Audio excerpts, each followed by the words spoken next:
Well, hey, everybody, welcome to Q on Q. We're so glad you are with us this week for part two of our series on opportunity. Hey, just a quick plug. If you're not following us on social media, why don't you give us a follow on Facebook or Instagram? It's at Q on Q. You'll get podcast updates, inspirational photos and videos, and info about other upcoming releases. Again, that's at Q on Q. Well, last time we opened up on the topic of opportunity, and here's just a few short notes about what we shared last time. Opportunity is my word for 2023. I do the one word philosophy instead of a New Year's resolution. You see, God presents us with opportunities, but we often let them slip by because we're not wise enough to see them for what they really are, or perhaps we're afraid to explore where the opportunity might take us because we're comfortable with where we are and what we know. Or perhaps we're not willing to wait through the process of seeing them come to fruition. God gives us opportunities to share our faith, to live out our calling, and to interact with others. For the longest time, I've lived with the comfortable, you know, just kind of gone through the motions. I've had dreams, but I've put those aside for the comfortable, day to day, paycheck to paycheck notion that I just had to get by. In reality, for years, God has been working on me with opportunities.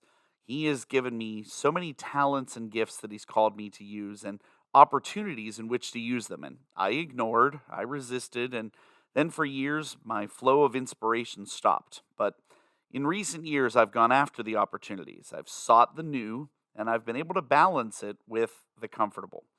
Today, I want to stretch this a little bit further and talk about the things that keep us from opportunities that may present themselves to us. And those three specific things, though there are tons that do, are habits, people, and our faith. And while these things themselves seem rather disconnected, I think that by the time I'm done, you'll hopefully see how all equally can have an effect, both good and bad, on your opportunities. I want to start with this question. Have you ever been on a diet? I know you're like, where's he going with this? Have you ever tried multiple diets? Every few months, I think about how I need to eat better and work out some more. Don't get me wrong, I'm not unhealthy, but I've got those few extra pounds that I really should try to take off. And while I do stick with some on varying occasions, those candies and extra can of Dr. Pepper are hard to give up sometimes. It's almost like they've become commonplace or an extra everyday habit for me. Let me just get a can of pop to go with lunch. I heard a statement a long time ago that has always stuck with me, and it says, good habits can open the doors for new opportunities. Let me read that again.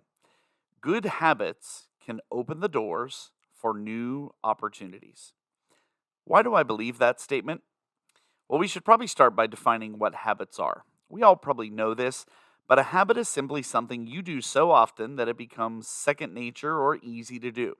It's a behavior you keep repeating. And the truth is, negative habits can breed negative consequences and outcomes, while successful habits can create positive rewards and circumstances. And habits go way beyond just biting your nails or getting up early for a quiet time or certain daily tasks. Success is a habit. A positive attitude is a habit. Following a budget is a habit. And likewise, accepting and exhibiting mediocrity is a habit. Just like exercising daily is a habit, not exercising is a habit. Eating healthily is a habit, and drinking 12 cans of energy drinks every day is a habit. Everything you're doing in your life right now, you're most likely in the habit of doing. And the only way to change a habit of not doing something is to start doing it. And doing this, while tough to admit sometimes, is a personal decision and requires personal commitment. We all know it takes effort. And here's where this ties into today's discussion. Taking time and spending energy to create and develop the right habits allows opportunities to appear in your life.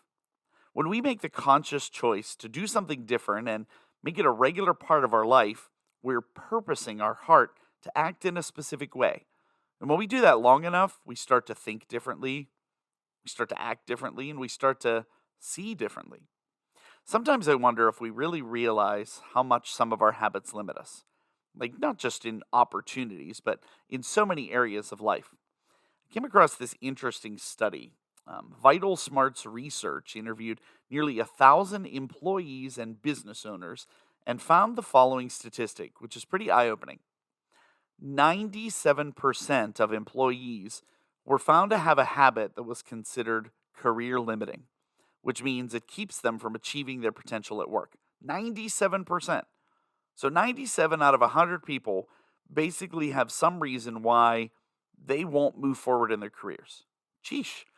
For these employees, these habits might have cost them raises, promotions, or new job experiences they might otherwise have received. In other words, their habits at work limited their opportunities. I think I could best sum up this part of today's episode by saying this: failing to do what's right is just as bad as doing what's wrong. So, habits can limit our opportunities. And at the same time, habits can open us up to opportunities.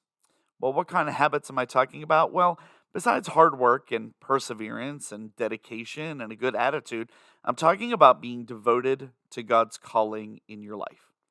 Thinking the things and saying the things and doing the things that put you in the position to live out your calling to its fullest. And perhaps most importantly, keeping our eyes looking forward and pressing on. That could be new business opportunities. It could be a move. It could be new relationships. Or it could be just something simple as new conversations. Too often we look back instead of looking forward, while good habits can keep our focus in the direction it needs to go. Alexander Graham Bell once said, "When one door closes, another one opens. But we so often look so long and so regretfully upon the closed door, we do not see the ones which open for us." Let's not let our habits limit our vision, but instead, let's let our habits widen our perspective. All right, let's shift gears a little bit now and talk about the second topic connected to opportunity, and that's the people in our life.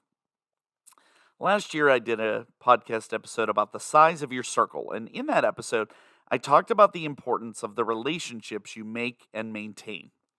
The fact is that we need to surround ourselves with people who will speak to our futures, that will speak to our opportunities. I've shared this before, but as a teacher of 25 years, it's true I'm probably not going to be the first choice of another school district if I ever looked for a new job. I would be way more expensive than a first-year teacher and probably expect a lot more since I've been teaching so long. But where the difference lies here is between the people who say, "You're stuck here now till you retire," versus the people who say, "If you believe God has something more in store for you, keep pursuing it." What kind of mentality do you allow yourself to take? And the truth is, we attract who we are and what we think. We don't need people to enable negativity and apathy in our lives. We need people to empower us, to enable us to believe that we can and will be more. We need people that will grow us and stretch us. And it's not hard to identify people who are complacent with where they are and their acquaintances are, and those who are cheerleaders and supporters of adventures and ideas. Where we have difficulty sometimes is being honest with ourselves about whether or not those people deserve, yes, I said deserve, a place in our lives. Proverbs 13:20 says this: "He who walks as a companion with wise men will be wise, but the companions of conceited, dull-witted fools are fools themselves and will experience harm." Life is built on relationships. Having the right people in your life comes down to a decision. It's a decision not just for yourself and your future, but those around you. God didn't call you to be a prisoner to relationships and friendships that hold you back. It's time for us to be intentional about those closest to us, and who we choose to have around us is an indication of who we choose to be, and in turn, what we choose to do. Your friends are either empowering you or encouraging you, or they're not.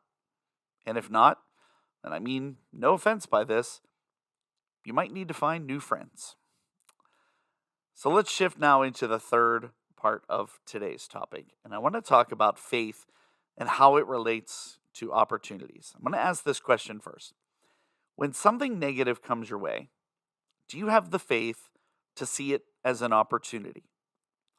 Every limitation will test your faith. And the question is, do you see those things as limitations or opportunities? Winston Churchill once said, "A pessimist sees the difficulty in every opportunity. An optimist sees the opportunity in every difficulty." In a sense, it really comes down to your attitude. What do you choose to see? Difficulty or opportunity? Let me also phrase it this way. Is your faith actually a hindrance to opportunity? I'm sure you've all heard the phrase, "O ye of little faith." Can our faith be so small, too small to see just what is right in front of us? Are we limiting our beliefs so much that it is literally keeping us from experiencing the things God wants us to experience?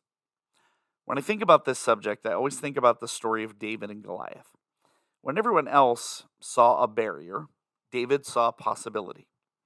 When everyone else saw the negative, David saw opportunity. You see, David had an opportunity mindset, and I think this is something that often holds us back.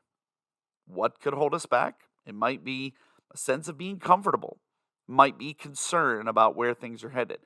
It might be fear about how something will affect you.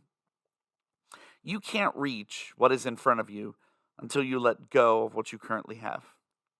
We have to have the faith to trust. David let go of being a shepherd and became a warrior. Is that easier said than done? Perhaps. But you see, what I think limits us in doing as such is the fact that we have been given free will, and the problems or issues that limit God's power in our lives aren't on His end, but ours. Maybe it's that we have a fear of what God might ask us to do. Fear is a major limitation to faith. God can't move if we're not willing to let Him. He wants us to receive His grace, His love, His power freely, but many times it's held in check until we surrender in faith. Of course, there is a natural inclination to fear what we don't know or what we might not feel comfortable with. But faith, strengthened by hope, comes to our aid and does what we can't do ourselves. Luke 12:27-31 says this: "Consider how the wild flowers grow. They do not labor or spin, yet I tell you, not even Solomon in all his splendor was dressed like one of these. If that is how God clothes the grass of the field, which is here today, and tomorrow is thrown into the fire, how much more will He clothe you, you of little faith? And do not set your heart on what you will eat or drink. Do not worry about it, for the pagan world runs after all such things, and your Father knows that you need them. But seek His kingdom, and these things will be given to you as well." We get so wrapped up in the things of this world. We hold on to the guilt of our sin even when we repent. We look for spiritual highs and good feelings more than a true relationship with Christ. To be honest, we're just okay with the way things are. We get okay with being okay. We expect little, so we get little presented to us, and thus our opportunities just don't come. It might be a hard lesson for anyone to learn, especially myself, but I would be lying if I said that I always expect God to radically blow my mind and expectations away. The truth is that too often I put a lid on what God makes available by wanting Him to act in the expected or the ways I want. He wants to come into our lives and powerfully and sometimes unexpectedly do big things. He wants to shake us up. He knows better than we do what is good for us. And we need to raise our expectations. We often live by sight rather than faith. David took what he had and made the most of it. But why do we focus on our limitations rather than the possibility?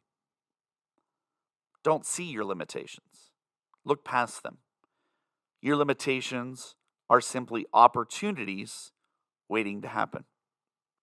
You can make the most out of many more opportunities today than you did yesterday, and tomorrow than you did today. All you have to do is start. What habits do you have that are limiting your possibilities? Does your friend group and the people in your inner circle support you on everything you've been called to be? And most importantly, are you allowing God to work in and through you, allowing Him to give you everything He has in store for you through a personal relationship with Him? Don't miss your God given opportunities. Be open to where He's leading you. I hope this reflection today has helped you and maybe has challenged you in some way.